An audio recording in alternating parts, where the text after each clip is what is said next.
Good morning, everybody. Very happy New Year to you. And a very happy New Year to all our members of the Aetherius Society throughout the world. Indeed, why stop there? Happy New Year to everybody. Happy New Year to everybody on our world today. Because let's face it, our world is facing tremendous challenges, which we know so well. And we need to come together as a human race to counter these challenges.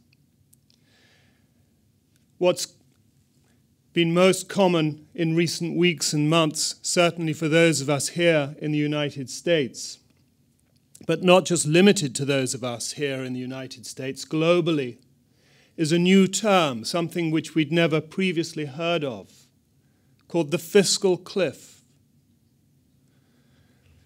which has dominated the news and the headlines now for weeks, this fiscal cliff.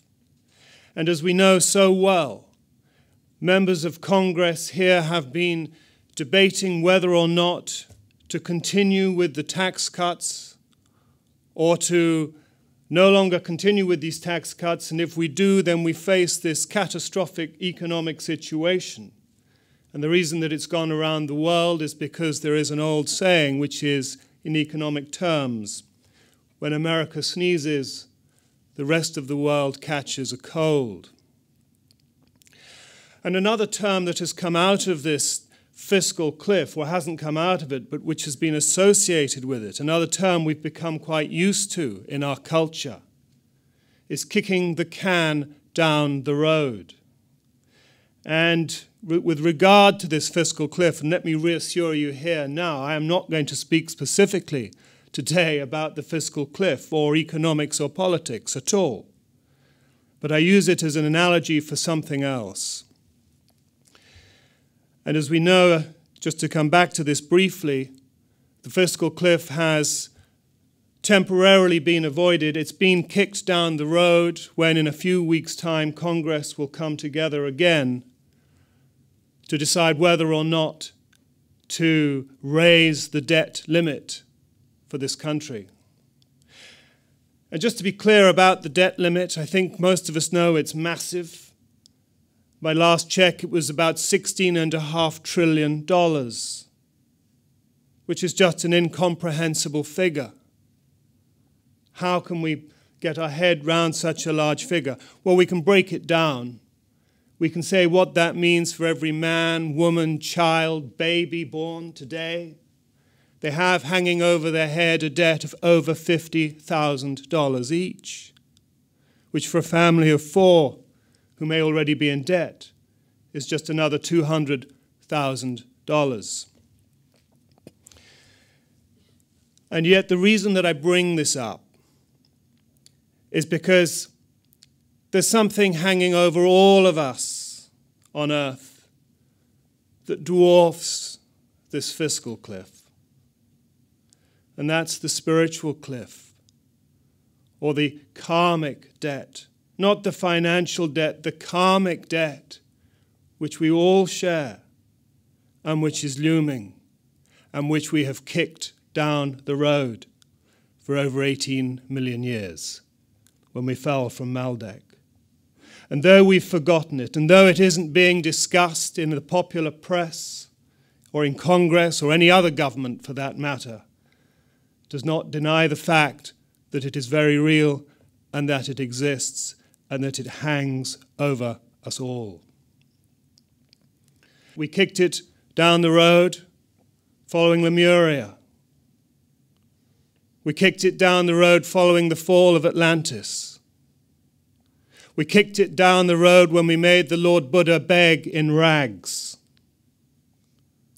We kicked it down the road when we tortured, crucified, and murdered the Master Jesus upon the cross. We kicked it down the road. And most recently, we kicked it down the road such that 3 adepts, later 5, came here despite our almost total ignorance, and fought our greatest battle in Operation Carmelite, which those of us here in the American jurisdiction had the great privilege to hear last year. And those in the European jurisdiction will have the same privilege in this coming year. The discovery of how real our plight has been and how real it is that we have once again been saved by interplanetary forces. And I think that the can no further be kicked down this road. It's come to an end. And the initiation of Earth has taken place and the tide has turned. And we have to face this spiritual cliff, this karmic debt that, as I say, greatly outweighs the fiscal cliff, which in itself is merely a symptom of our failure to address this spiritual cliff, this karmic debt. And not just the fiscal cliff that faces us, not just this fiscal cliff that has us running around so scared, so worried, but the environmental crisis, which no less is merely a symptom of our failure to recognize our spiritual cliff. The reality of the Devic kingdom, which we have so lost, so forgotten. And it doesn't take much imagination. It doesn't take much inspiration or intelligence to realize that really we're all one. We're all interrelated. That the earth is a living being. That all things are living. It doesn't really take very much. Well, in saying that, and in thinking about this particular talk, it caused me to look back at what we have done here in the Aetherius Society in the past 12 months to address this greatest challenge which we face, this spiritual debt. And though we're small as an organization, as a group of people, and though we're largely ignored and to a certain extent ridiculed, and although most people aren't really terribly interested in what we're saying and even less interested in what we're doing, when we look back at it, as I say, although we are small, we can feel immensely proud, and we should feel proud. And we, as we go into this new year, should feel reinvigorated, strengthened, emboldened to go forward doing what we do. Because as a group of people, I think it fair to say that we are doing more to address this real challenge that we face. And we're not just doing it for ourselves, but we are doing it for mankind. Just this past year, another 80,000 prayer hours of energy given where it matters most, where our debt is the greatest, to the Mother Earth. 80,000 prayer hours, and although most of us, almost all of us, really don't understand Operation Sunbeam terribly well, we understand what it is, but we don't, I think, really appreciate its importance. But nonetheless, we go about it in the right way. We go about it in the way our Master taught us, setting up advanced radionic apparatus at certain times in certain places, so that other very real adepts to whom we owe a great debt, the Gotha Masters, can manipulate this energy on our behalf. And when we stand back, and when we look at this real crisis which we face, the spiritual crisis, we can understand how vital, how essential, how brilliant this mission is, which also, as we know, has a side effect of slowing down the movement of the tectonic plates. Paying this debt, beginning to pay it off. And likewise, in this past year, this small organization, this almost isolated organization of the Aetherius Society, performed another 3 phases of the Saturn mission. And again, although we may not really understand it, we do it in the right way, with good heart, with good spirit, as we have been taught by our Master, where energy is offered to the Devic kingdom to bring about a stabilization of these forces. and to help bring about world peace. This is what we have done here in the Aetherius Society, this small group of people brought together. And with Operation Space Power, when satellite number 3 comes in orbit, now with 5 spiritual energy radiators, each spiritual push we send out over 1 million prayer hours to uplift mankind in this way.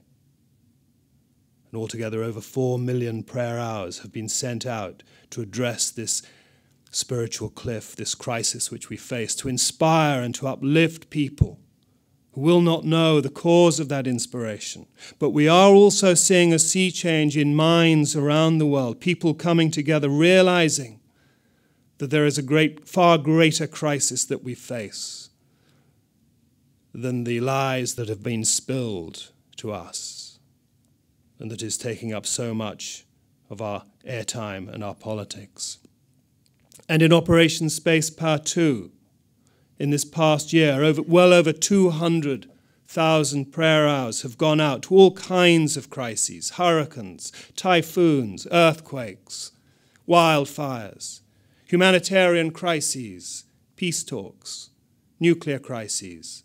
This is what we have done, this small organization. And it staggers me to know that here, in the Aetherius Society, at this one headquarters, our spiritual energy radiator has been on the air, on average, every single day, over 360 times this past year, for an average of over 2 hours each day. What this small group of people is doing to address this great crisis that we have. And we know by rough calculation here, again, just here, you people in our congregation here at the American headquarters have come together in prayer about 200 times in this past year, just this one headquarters. And it must be the same in London and in our branches, to send out prayer energy, to help change the mind belt to a greater cosmic reality. And I don't include in that our healing services. And in Operation Prayer Power, we have sent out, again, this figure staggered me, over 20,000 prayer hours that we've invoked to bring healing, to bring inspiration to our world. It really is quite incredible. But it's also immensely important. It's critical. It's what's holding our world together. And we can only begin to imagine how our world would be today without this spiritual light going out to the world. How, if the Masters hadn't come to our help, how our world would be today. How ripped apart we would be. And so I say, going into this new year, take new hope, take new faith, because it is difficult for us. We are challenged. All areas of the Aetherius Society are challenged.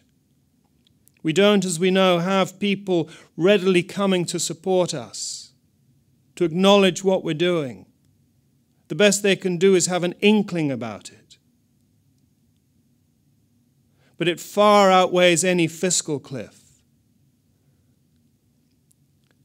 in the challenges which we face, because, as I say, I think that after Operation Carmelite, that can has been kicked down the road as far as it can go.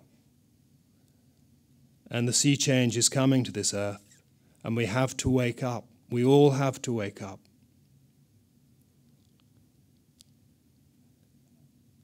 And when we do, we can look back at the role that we played.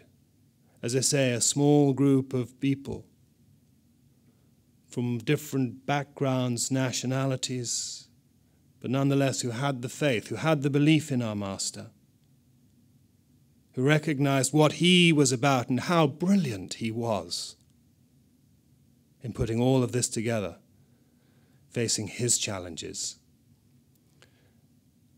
So again, as I say, going into this new year, feel proud. We must feel proud, enormously proud of what we're doing. Not proud in the wrong way, but proud in the right way, because what we're doing is good. And be kind to each other, be tolerant of each other, be supportive of each other. Be supportive of our church, which our Master called God's church. And he called it God's church because it is literally doing God's work. Most important work on this earth, this small organization. And the more we come together, the more we support each other, the more we support our church, the more we encourage each other, the more the light will go out, the more we will strengthen our bonds and our own ranks within our church. And hopefully we can help to manipulate, if that's the right word, but to engineer this change in consciousness so that we can move beyond the petty evils of racism and militarism and economic unbalance, poverty, greed, that, as I say, are all symptoms of our ignoring the spiritual truth, the spiritual reality, that we are aspects of God as part of a great cosmic plan. That we not only can cooperate with, but must. We must. And I say that I don't believe there is any other organization than this one that, through the grace and the greatness of our Master, is addressing this challenge. So feel proud and go onwards in this new year with new hope, with new inspiration, new strength, and a greater realization of your part in this great change. Thank you.